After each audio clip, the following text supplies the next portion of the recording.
Hi mga ka-Ronbel! Happy Monday! Kumusta ang iyong Lunes mga ka-Ronbel? Diri sa amwa init gid gahapon, mo ang lami kay isig kaon og bugnaw, bisan di advisable nga isig ka og bugnaw. Kay nay effect sa body ang sigkaon og inom og bugnaw, mo ang dili gid siya palab-anan. Okay, anyway, maghimo ta og gelatin cake or they called it jelly cake.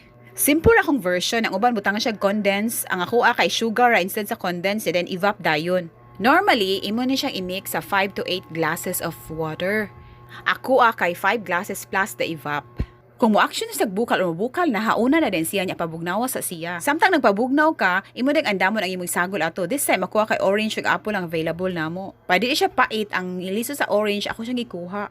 Unya pa gelatin lang ni siya pero according to WebMD, specifically ni Danny Paul Baby MD, taas ni siya og protein. Kani siya is a mixture of peptides and proteins derived from connected tissues of animals or substance that comes from collagen. Kaning gelatin kay common ingredient siya sa medication.